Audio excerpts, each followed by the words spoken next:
नमस्कार मंडळी, मी पूनम तुमच्या सर्वांचं आपल्या चॅनलवरती खूप खूप मनापासून स्वागत करते. तर आज आपण नारळाची वडी कशी बनवायची ते बघणार आहोत. महाराष्ट्रात रक्षाबंधन व नारळी पौर्णिमेला अगदी पारंपरिक पद्धतीने ही नारळाची वडी बनवली जाते. तर आज आपण अगदी पारंपरिक आणि सोप्या पद्धतीने ही नारळाची वडी बनवणार आहोत. त्यामुळे हा व्हिडिओ स्किप न करता शेवटपर्यंत नक्की बघा.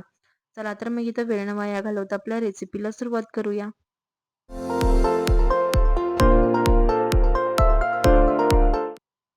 तर नारळाची वडी बनवण्यासाठी आपल्याला इथं पहिल्यांदा एक जाडबुडाचा असा पॅन घ्यायचा आहे.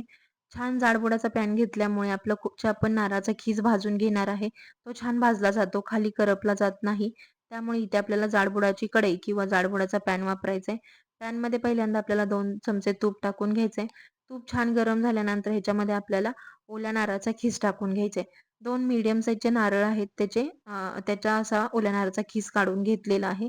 खीस आपल्याला तुपामध्ये टाकून छान असं आपल्याला 2 ते 3 मिनिटं सुरुवातीला मस्त भाजून घ्यायचं आहे.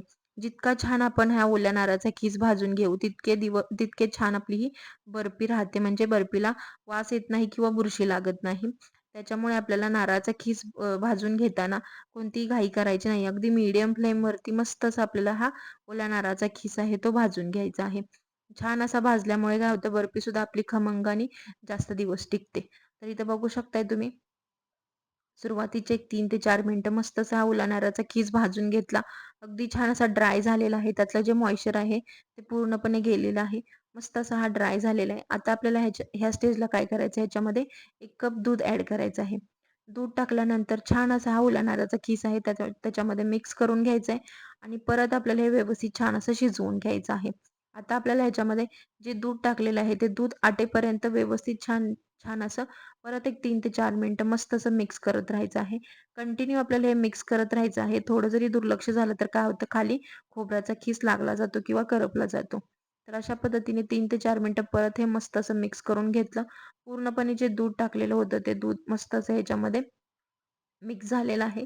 आता हे व्यवस्थित छान असं मिक्स झालेलं आहे. आता आपल्याला ह्याच्यामध्ये साखर ॲड करायची आहे. तर साखर इथे तुम्ही तुमच्या आवडीप्रमाणे कमी जास्त करू शकता.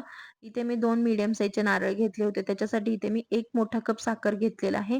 वाटीचं प्रमाण बघाल तर इथे मी 1 वाटी साखर घेतलेली आहे. साखर ह्याच्यामध्ये व्यवस्थित छान अशी मिक्स करून घ्यायची साखर टाकल्यानंतर सुद्धा काय होतं ह्याला छान असं पाणी सुटतं. तर ते पाणी आपल्याला पूर्ण म्हणजे आटेपर्यंत किंवा पूर्णपणे पाणी कमी होईपर्यंत कंटिन्यू आता मिक्स करत राहायचं आहे. आता ह्या स्टेजला आपल्याला कंटिन्यू छान असं मिक्स करत राहायचं आहे. नाहीतर काय होतं साखरेचा पाक जो असतो तो खाली चिकटला जातो किंवा खाली थोडासा कलर बदलतो. त्याच्यामुळे आपल्याला मीडियम फ्लेमवरती हे कंटिन्यू छान असं एक 7 ते 8 मिनिटं असं मिक्स करत राहायचं आहे.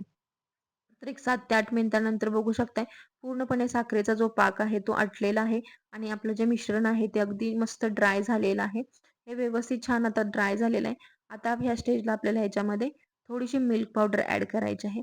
मिल्क पावडर ॲड केल्यामुळे काय होतं आपल्या ज्या वडी आहे किंवा जी आपली बर्फी तयार होणार आहे ती अगदी छान अशी बाहेरच्या आपण ज्या मिठाई आणतो त्या पद्धतीने त्याची टेस्ट येते. त्याच्यामुळे थोडीशी ह्याच्यामध्ये मिल्क पावडर ॲड करायची. अर्धा कप इथे मी मिल्क पावडर ॲड केलेली आहे. तुम्हाला जर इथे मिल्क पावडर स्किप करायची असेल तर तुम्ही इथे त्याच्या बदलात थोडीशी दुधावरची साय जरी ॲड केली तरी चालतं. अशा पद्धतीने मिल्क पावडर ह्याच्यामध्ये टाकून घेतलेले व्यवस्थित छान असे मिक्स करून घ्यायचे आहे. थोड्याफार गुठळ्या झालेल्या असेल तर त्या गुठळ्या मोडून पूर्णपणे हे नारळाच्या खिसामध्ये आपल्याला ही मिल्क पावडर छान अशी मिक्स करून घ्यायची आहे. तर अशा पद्धतीने बघू शकताय तुम्ही मस्त असं आपलं हे आता बॅटर इथं तयार झालेलं आहे. व्यवस्थित जी मिल्क पावडर टाकून घेतलेली आहे ती छान अशी आपल्याला ह्या बॅटरमध्ये मिक्स करून घ्यायची आहे. आता आपलं हे मस्त थोडंसं हे मिक्स झाल्यानंतर आता आपलं हे बॅटर इथं तयार झालेलं आहे. बघू शकताय तुम्ही बॅटर अगदी मस्त तयार झाले. आता सगळ्यात शेवटी ह्याच्यामध्ये थोडीशी वेलची पावडर ॲड करायची. परत एकदा हे छान असं मिक्स करून घ्यायचंय. आता आपलं हे वडीसाठी बॅटर मस्त असं तयार झालेलं आहे. आता आपल्याला ही वडी सेट करून घ्यायची तर इथे मी एका केक टीनमध्ये थोडासा बटर पेपर ठेवलेला आहे खाली आणि त्याच्यावरती तुपाने ग्रीस करून घेतलंय. त्याच्यामध्ये सर्व बॅटर काढून छान असं मस्त सगळीकडे सेट करून घेतलेलं आहे. वरती थोडेसे पिस्त्याचे काप टाकून घेतलेले आहेत. आवडीनुसार तुम्ही कोणतेही ड्रायफ्रूटचे इथे काप टाकू शकता. अशा पद्धतीने पिस्त्याचे काप टाकून मस्त अशी आपली ही बर्फी आता सेट झालेली आहे. सेट करून घ्यायची आहे. थोडा थोडा वेळ तुम्ही फ्रीजमध्ये सुद्धा ठेवू शकता. एक 10 ते 15 मिनिटं. तर इथं बघू शकताय तुम्ही बर्फी अगदी व्यवस्थित सेट झालेली आहे. आपल्याला आवडते त्या शेपमध्ये बर्फी इथं आपल्याला कट करून घ्यायची आहे. बर्फी म्हणा किंवा वडी म्हणा, तुम्ही काही म्हणू शकता. तर अशा पद्धतीने आवडते त्या शेपमध्ये आपल्याला ही कट करून घ्यायची आहे. तर इथे मस्त अशी आपल्याला ही बर्फी कट करून घेतलेली आहे. अगदी सोप्या पद्धतीने आज आपण ही नारळाची वडी बनवलेली आहे. त्यामुळे नक्कीच तुम्ही बनवून बघा. तर इथे बघू शकता तुम्ही. बघूनच तुम्हाला समजत असेल किती छान झालेली आहे आपली ही नारळाची वडी.